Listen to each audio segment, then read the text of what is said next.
Hi అందరికీ, welcome to simple recipes by Suvarna. ఈరోజు చాలా ఈజీగా ప్రిపేర్ చేసుకుందామండి. కేక్ చూస్తున్నారు కదా ఎంత సాఫ్ట్గా వచ్చిందో కేక్. ఇలా సాఫ్ట్గా ఈజీగా ఎలా ప్రిపేర్ చేయాలో చూద్దాం. మనం ఇంట్లోనే చాలా సింపుల్గా చాలా ఈజీగా ప్రిపేర్ చేసుకుందాం ఈ కేక్. ఇదిగోండి, ఇక్కడ ఒక మిక్సీ జార్ తీసుకున్నాను. జార్లో 1 కప్ సూజీ వేస్తున్నాను. మనం కేక్ సూజీ రవ్వతో చేసుకుందాం. దానిలో 1/2 కప్ షుగర్ వేసుకోవాలి. అలాగే 1/2 కప్ పాలు తీసుకున్నాను. పాలు కడలు చేసానండి, కొంచెం పెరుగు వేసాను పాల్లో. అయితే పాలు కొంచెం కడలు అయిపోయింది. ఆ పాలు వేసుకోవాలి, లేదంటే మీరు పెరుగన్నా వేసుకోవచ్చు. ఇప్పుడు ఇది నానాలి. నానటానికి 10 మినిట్స్ పడుతుంది. 10 మినిట్స్ పక్కన పెట్టుకుంటాను. ఈలోపు ఖజూర్ కట్ చేసుకుంటున్నాను. మీకు ఏ డ్రై ఫ్రూట్స్ కావాలంటే ఆ డ్రై ఫ్రూట్స్ వేసుకోవచ్చండి. నేను ఖజూర్ తీసుకున్నాను. అలాగే దీనిలో చాక్లెట్ కూడా వేస్తాను. ఇప్పుడు కట్ చేసుకుని పక్కన పెట్టుకున్నానండి. మనం టిన్ కడ రెడీ చేసుకుని పెట్టుకోవాలండి. టిన్కి గ్రీస్ చేయాలి ఆయిల్తోనన్నా గీతో అన్నా గ్రీస్ చేసుకోవచ్చు. ఇక్కడ నేను బటర్ పేపర్ పెట్టానండి. మీరు బటర్ పేపర్ పెట్టకపోతే ఆయిల్తో గ్రీస్ చేసినాక కొంచెం పిండితో డస్ట్ చేసుకోవాలి. ఇదిగోండి, ఇలా చేసానండి. ఇప్పుడు కుక్కర్ తీసుకున్నాను. కుక్కర్ లేదంటే మీరు ఏదన్నా మందంగా ఉండే గిన్నె తీసుకోండి. దానిలో కొంచెం సాల్ట్ వేసాను. ఇప్పుడు ఇది ప్రీహీట్ చేసుకోవాలి. లో ఫ్లేమ్లో ప్రీహీట్ అవ్వాలి. ఈలోపు మనం మిగతా ప్రాసెస్ చూసుకుందాం. ఇక్కడ కుక్కర్ మూతకి విజిల్ను ఇంకా గ్యాస్ కట్ తీసానండి. నేను తీసేయాలి. ఇప్పుడు డ్రై ఫ్రూట్స్కి కొంచెం మైదా కట్ డస్ట్ చేసుకోవాలండి. నేను చేయటం మర్చిపోయాను, అవన్నీ కిందకి వెళ్ళిపోయాయి. ఇప్పుడు మనం నానబెట్టిన మిక్చర్ కొంచెం కలిపేసి గ్రైండ్ చేయాలి.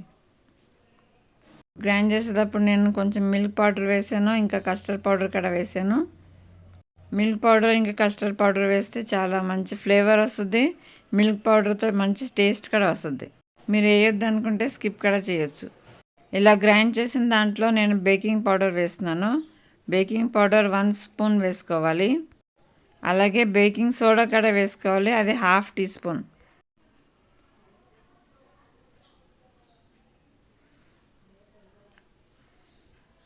ఇప్పుడు దీనిలో డెసికేటెడ్ కోకోనట్ వేసుకుంటున్నాను. డెసికేట్ కోకోనట్ అనే వేసుకోవచ్చు, మీరు కొబ్బరి తురుము కూడా వేసుకోవచ్చు. మీ దగ్గర ఏది అవైలబుల్ ఉంటే అది వేసుకోండి. అలాగే 1/2 కప్ ఆయిల్ కూడా వేసాను. ఆయిల్ ఫ్లేవర్లెస్ ఆయిల్ వేసుకోవాలండి. సన్ఫ్లవర్ ఆయిల్ వేసుకుంటే బెటరు. పల్లి ఆయిల్ ఇంకా నువ్వుల నూనె వేయకూడదు. ఇప్పుడు ఇది ఒకసారి గ్రైండ్ చేయాలి. ఒక పల్స్ ఇచ్చి గ్రైండ్ చేయాలి మొత్తం మిక్స్ అవ్వటానికి కోసమని. ఇదిగోండి, మిక్స్ అయిపోయిందండి.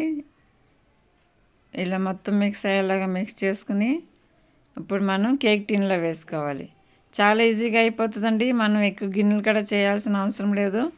ఒక మిక్సీ జారు ఇంకా ఒక టిన్ ఉంటే చాలు మన దగ్గర. ఇంకెక్కువ గిన్నెలు కూడా పట్టవు. ఇదిగోండి, నేను తీసుకున్న పాలు 1/2 కప్ అంది. దానిలో మొత్తం వేయలేదు నేను, ఇంకా తగ్గించే వేసుకున్నాను. ఇంకా కొంచెం పిండి గట్టిగా ఉంటే ఇంకా బాగా వస్తుంది. నాకు 2 స్పూన్లు ఎక్కువైపోయినాయి పాలు. ఇదిగోండి, ఇప్పుడు మనం బ్యాటర్ని టిన్లో వేసుకుందాం.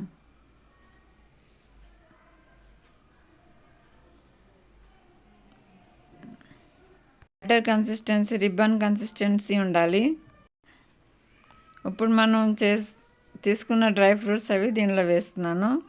అది మీరు పిండి డస్ట్ చేసి వేసుకోండి. అలాగే నేను చాక్లెట్స్ కూడా కట్ చేశాను, అది కూడా వేస్తున్నాను. ఇప్పుడు నేను ప్రీ హీట్ చేసుకున్న కుక్కర్లో ఈ టిన్ని బేకింగ్కి పెడతాను.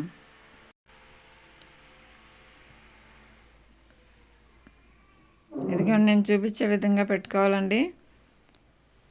ఇప్పుడు ఇది మూత పెట్టి 40 to 45 మినిట్స్ వరకు ఉడికించుకోవాలి.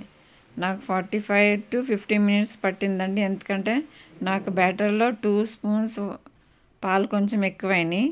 ఇదిగోండి, చాలా బాగా వచ్చిందండి కేక్. ఇదిగోండి, మన కేక్ ఎంత బాగా రెడీ అయిపోయిందో. టేస్ట్ కూడా చాలా బాగుందండి. మీరు కూడా సింపుల్గా ఇలా ప్రిపేర్ చేసుకోండి. కేక్ చేయటం చాలా ఈజీ అండి. మనం ఎక్కువ హార్డ్ అనుకుంటాము, చాలా ఈజీగా ప్రిపేర్ చేసుకోవచ్చు. Thank you for watching.